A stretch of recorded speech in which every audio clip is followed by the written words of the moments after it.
Hello everyone and welcome है आप सभी दोस्तों का आईएफएस के शानदार प्लेटफॉर्म के ऊपर। तो दोस्तों बच्चे जो है हमारे एमएस एंट्रांसेस की एग्जाम्स में जो है बहुत बेहतरीन परफॉर्म करके आए और रिसेंटली आईआईटी जहां बीटी का रिजल्ट लगा है और बच्चों ने जो है शानदार बहुत ही शानदार परफॉर्मेंस इस साल भी दिया है हर साल की तरह और उन्होंने लेगेसी को भी मेंटेन किया है। तो यकीनन उनकी इस शानदार परफॉर्मेंस के रिगार्डिंग स्ट्रगल्स भी बहुत रहे होंगे, हार्डवर्क भी बहुत रहा होगा और उसी के साथ साथ उन्होंने बहुत शिद्दत के साथ कड़ी मेहनत ली होगी। तो उनसे ही उनकी जर्नी के बारे में देखेंगे, उनके अप एंड डाउन के बारे में देखेंगे, किस तरीके से उन्होंने इस एग्जाम के लिए प्रिपेयर किया। तो वो सारी बातें जानते हैं उनसे ही। तो ऐसे ही एक आज कैंडिडेट्स हैं जो कि हमारे साथ जुड़े हैं, जिन्होंने इस आईआईटी जाम बीटी को एग्जाम को बहुत अच्छे रैंक से क्वालिफाई किया है। तो उनकी जर्नी के बारे में सुनते। तो हेलो, हाय सर। थोड़ा अपने बारे में इंट्रोड्यूस कीजिए हमें। तो मेरा नाम प्राजक्ता सराफ है। मैं एक धुलिया नाम के शहर महाराष्ट्र से बिलोंग करती हूँ सर। और मैंने मेरी पूरी पूरी पढ़ाई इसी शहर में कंप्लीट की है और बाकी जो एग्जाम का प्रिपरेशन है वो मैंने आपके बैचेस से online online batches through complete किया है। ओके, तो आपने दूल्हे से हो आप और उसी के साथ साथ आपने जो भी आपकी फर्दर स्टडीज है मतलब एजुकेशन जर्नी वो वहीं से कंप्लीट की है और इस एग्जाम्स के हाँ लिए जो है आपने आईएफएस के ऐप के थ्रू पढ़े हो। तो फिर हाँ हाँ। आप इस इतने बेहतर रैंक के साथ इस एग्जाम को क्वालिफाई किया है तो आपकी प्रिपरेशन जर्नी जो है वो यकीनन बेहतर रही होगी। तो थोड़ा आपकी हाँ प्रिपरेशन सर। जर्नी को थोड़ा आराम से इत्मीनान से और ब्रीफली हमारे साथ शेयर करोगे। Okay okay. तो सर एक्चुअली मैं सेकेंड ईयर बीएससी बायोटेक्नोलॉजी में थी तब हमें फ्रेंड्स के थ्रू ऐसा फ्रेंड्स के थ्रू समझ में आता है कि अरे ये बैचेस है आईएफएस की है या दूसरे अदर अदर इंस्टीट्यूट की है। फिर हमने हमारे जो टीचर्स है उनसे डिस्कशन किया तो वो सर बोल रहे थे कि अरे हाँ आईएफएस इज द बेस्ट। हमने भी हमारी जो नेट सेट की जो प्रिपरेशन की है वो आईएफएस से किए हैं। तो आप भी उस वही बैच परचेज करो ऐसे सर बता रहे थे। तो हमने यूट्यूब पर पहले आपके जो लेक्चर्स थे वो देखे तो हमें भी समझ में आया कि नहीं सच में सब टीचर्स है वो बहुत उनका 100% देकर पढ़ा रहे हैं। वो स्टूडेंट्स के जो डाउट्स है वो भी एक्सप्लेन कर रहे हैं। तो आई थिंक सिक्स मंथ की बैच थी वो मैंने परचेज की थी। तो लाइव लेक्चर्स कब कब नहीं देखना होता, लाइव लेक्चर्स पेंडिंग होते थे क्योंकि कॉलेज भी था, लेक्चर्स भी थे, हमें प्रैक्टिकल्स भी परफॉर्म करने थे। तो फिर हम रिकॉर्डेड लेक्चर देखते थे और वो लेक्चर देखते देखते नोट्स भी बना लेते थे। लेक्चर चल रहा है हम नोट्स भी बना रहे हैं और लेक्चर खत्म होने के बाद वो नोट्स हम वापस एक बार रिवाइज कर लेते थे पूरी।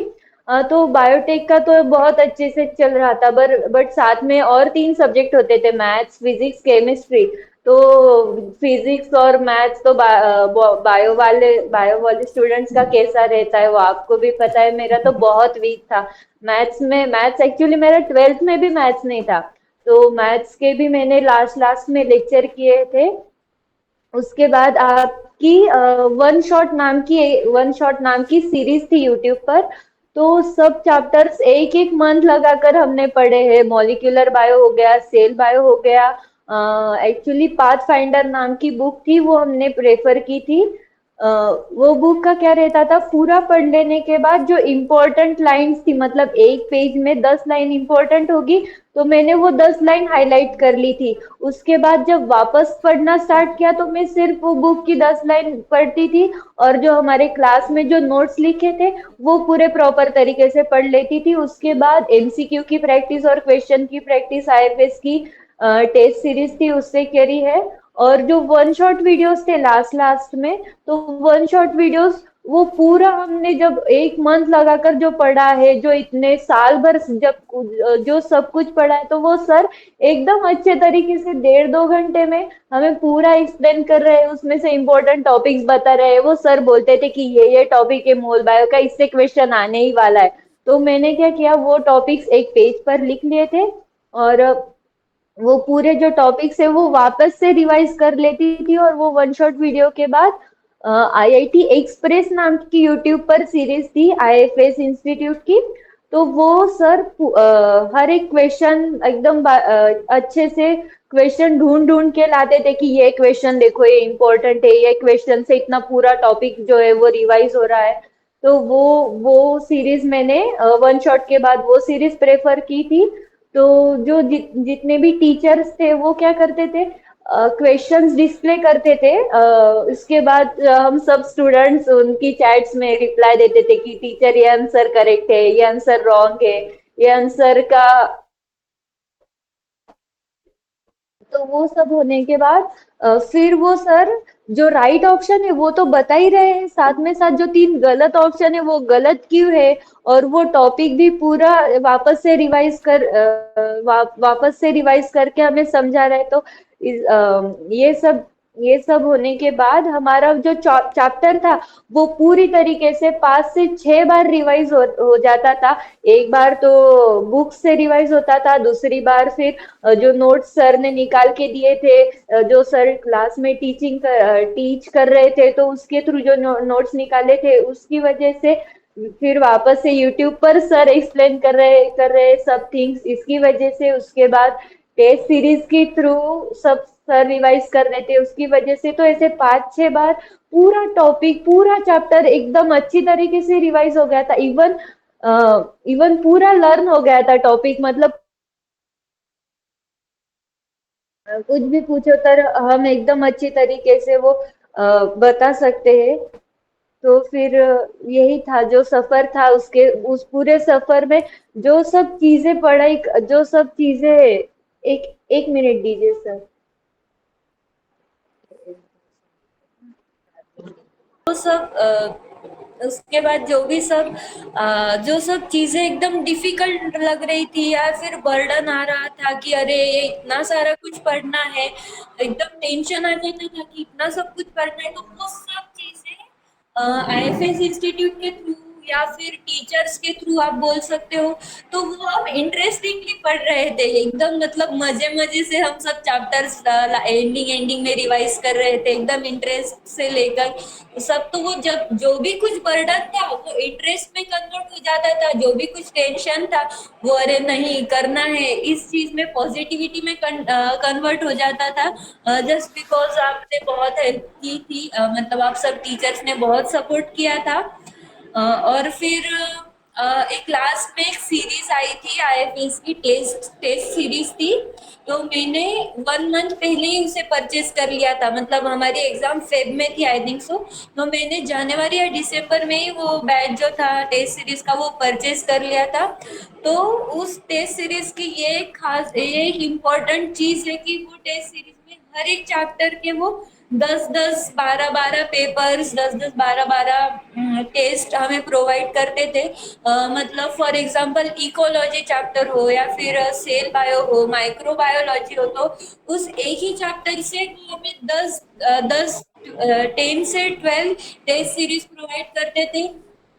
और उसके बाद वो टेस्ट हमने देने के बाद वो प्रॉपर एनालिसिस करके देते थे हमें टेस्ट का कि इतने इतने मार्क्स आए हैं, ये रॉन्ग है, रॉन्ग। फिर वो टेस्ट सीरीज के लाइव वीडियोस भी हमें प्रोवाइड कर देते थे। ये भी एक बहुत हेल्पफुल चीज साबित कर सकते हो आप मेरे इस सक्सेस के पीछे। ओके। तो फिर यही था जो था। थोड़ा आपके एग्जाम हॉल का एक्सपीरियंस शेयर कीजिएगा हमें, क्या रहा था एग्जाम हॉल का एक्सपीरियंस? एक मिनट सर, एक मिनट दीजिए मुझे। एग्जाम हॉल का जो भी एक्सपीरियंस था, एक्चुअली हम बहुत डर गए थे सब, मतलब मैं और मेरे साथ बाकी भी फ्रेंड्स थे, तो हम सब डर गए थे कि मतलब टेंशन था, एक बर्डन भी था कि सब कुछ कैसे हैंडल कर सकेंगे। फिर टाइम टाइम भी हमें टाइम लिमिट भी थी 3 घंटे की, तो वो टाइम में पेपर कंप्लीट होगा या नहीं, वो भी एक बहुत बड़ी चुनौती थी। तो एग्जाम के पहले हमने क्या किया, हम सब ऐसे राउंड एग्जाम एग्जाम हॉल जो था ना उसके बाहर एक बड़ा ग्राउंड था, तो हम सब राउंड करके बैठ गए, सबने वो अपनी अपनी नोट्स लाई थी। एक्चुअली आप ही टीचर्स ने प्रोवाइड की हुई नोट्स, तब भी मैंने लास्ट मिनट में वो सब नोट्स हमने एक बार ऐसे सब पन्ने से विजुअलाइजेशन कर लेते ना हम, कुछ मिनट में सब कुछ देख लेते, अरे ये मेन है, ये मेन है। फिर हाइलाइटेड टॉपिक्स भी देख लिए थे, और मेन मेन चीज ये थी फिजिक्स और मैथ्स की, तो जितने भी फॉर्मूलेस थे फिजिक्स के, जैसे ऑप्टिक्स हो गया या फिर रोटेशनल मोशन, थर्मोडायनेमिक्स, ये जो भी मेन मेन चैप्टर्स थे वो सब के हमने फॉर्मूला शीट बना ली थी केमिस्ट्री के साथ, और मैथ्स के साथ भी सेम किया था। केमिस्ट्री के जो चैप्टर्स है, ऑर्गेनिक केमिस्ट्री हो गया, इनऑर्गेनिक केमिस्ट्री हो गया, उसके बाद फिजिकल केमिस्ट्री हो गया, तो उसकी भी हमने फॉर्मूला शीट बनाकर रखी थी कि लाइक ये टॉपिक्स है, ये क्वेश्चंस आ रहे हैं बार बार, तो फिर हमने उन्हीं क्वेश्चंस के फॉर्मूलाज लिख लिए थे, और लास्ट मोमेंट में हमने सब फॉर्मूलाज रिवाइज कर लिए थे सब फ्रेंड्स ने साथ मिलकर।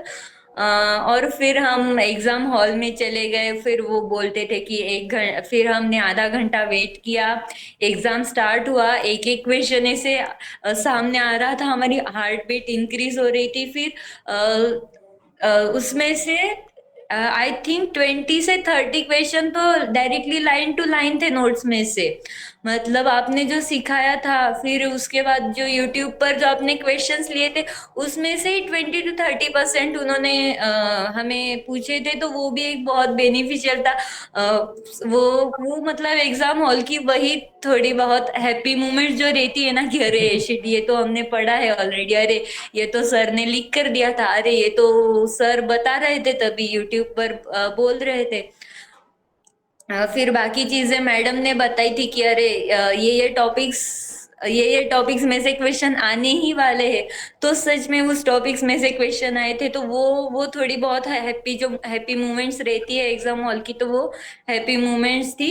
इसके बाद एग्जाम हॉल से बाहर निकलने के बाद तो एकदम पैनिक हो गए थे कि अरे, मतलब जो सफर शुरू किया था, सफर में जो जो लोग इतने हमें पॉजिटिवली सपोर्ट कर रहे थे, फिर वो आईएफएस इंस्टीट्यूट हो सकता है, मोहित सर हो सकते हैं, अलोंग विथ अदर टीचर्स हो सकते हैं, तो जो सब ने इतना मिलकर सपोर्ट किया था, लास्ट मोमेंट में भी वो यूट्यूब पर वीडियो डाल रहे थे कि बच्चों देखो, ये चीजें आपको ले जानी है, उसके बाद ये टॉपिक्स बच्चों जाने से पहले ये टॉपिक्स रिवाइज कर लो, तो वो सब चीजें याद आ रही थी कि मतलब एक जर्नी स्टार्ट की थी, और वो इतनी हैप्पीली एकदम बर्डनलेस, एकदम टेंशन फ्री मतलब कंप्लीट हुई, वो एक बहुत अच्छी चीज थी। और ऐसे ही मैं सोचती हूँ कि सीयूईटी का भी ऐसे ही एक बैच है यूट्यूब पर, गैट बी का भी ऐसे ही आईएफएस इंस्टीट्यूट एक बैच कंडक्ट कर रहे हैं अभी, तो मैं अभी वो प्रेफर कर रही हूँ मेरे अगले एग्जाम्स के प्रिपरेशन के लिए। ओके, तो बहुत अच्छी बातें बताई आपने, बहुत अच्छे थॉट ऑफ थिंकिंग बताया, बहुत सब कुछ बोला आपने जो कि ज़रूरी है एज एन एस्पिरेंट्स एग्जाम्स के लिए। उसी के साथ साथ मैं बहुत सारी शुभकामनाएं देता हूँ मेरी तरफ से, पूरे आईएफएस फैकल्टी की तरफ से, कि आप जो भी एग्जाम्स का प्रिपरेशन कर रहे हो आगे, आईआईटी जाम का हो, गैट बी का हो, तो वो हर एग्जाम आपका क्वालिफाई हो जाए। ठीक है, स्वीट पीजी का भी आप एग्जाम क्वालिफाई करो। और उसी के साथ साथ thank you so much for sharing your journey, your knowledge, your experience, and all over experience about your preparation. Thank you, Pratiksha ji. Thank you once again. अच्छा, थैंक यू सर।